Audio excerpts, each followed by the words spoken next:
Bonjour, je suis Dr. Glenn Corneal, médecin hygiéniste par intérim des services de santé du Témiscamingue. J'aimerais faire une mise à jour sur notre situation locale concernant la COVID-19. Notre province et nos communautés ont fait beaucoup de chemin. La grande majorité des gens en Ontario et au Témiscamingue ont été vaccinés.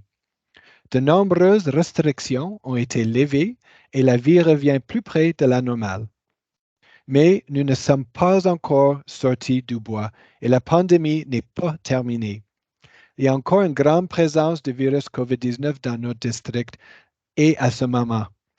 Omicron BA2 est maintenant le variant dominant en Ontario et il est plus contagieux. Les projections de la table scientifique de l'Ontario sur la COVID-19 prévoient une augmentation des admissions à l'hôpital tout au long du mois d'avril et on commence de voir ça localement.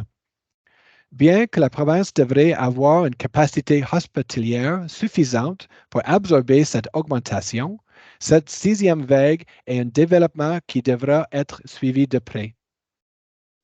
La première chose que vous pouvez faire est de rester à jour avec vos vaccinations.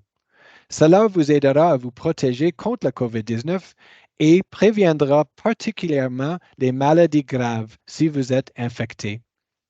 Si vous n'avez pas reçu votre premier ou deuxième vaccin contre la COVID-19, il n'est pas trop tard pour l'obtenir.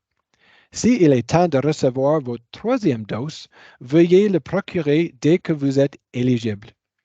Ainsi, une deuxième dose de rappel est maintenant disponible pour les personnes âgées de 60 ans et plus si cela fait 5 mois depuis votre troisième dose. Les doses de rappel sont un moyen important d'aider notre corps à combattre les infections COVID et sont très efficaces à prévenir les maladies graves. Des médicaments pour traiter la COVID-19 sont maintenant disponibles en Ontario. Il est préférable de vérifier auprès de votre professionnel de la santé si vous êtes éligible à recevoir l'un de ces traitements si vous développez une infection COVID. Bien que les mesures comme le port du masque et la distanciation physique ne soient plus obligatoires, il est important d'évaluer votre risque pour décider quelles précautions conviennent à votre situation et à votre domicile. Si vous, quelqu'un avec qui vous vivez ou un membre de votre cercle social est immunosupprimé, enceinte, une personne âgée ou a des problèmes de santé, tenez en compte dans votre évaluation des risques. Envisagez également de porter un masque dans des situations à risque plus élevé, comme les endroits surpeuplés, les espaces confinés et enfermés et les lieux de contact étroits. Les masques sont encore obligatoires dans de nombreux environnements, y compris les transports en commun et les soins de santé.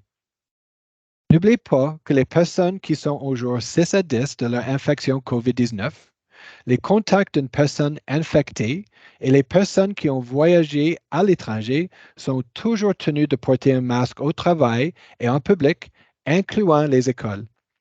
Il y a donc encore de nombreuses raisons de porter un masque. S'il vous plaît, soyez gentils avec les autres, même s'ils prennent des décisions différentes de vous. La pandémie COVID-19 n'est pas terminée. Alors, veuillez rester à la maison si vous êtes malade, tenez vos vaccins à jour, évaluez vos risques et envisagez de porter un masque. Prenez soin et merci d'avoir regardé.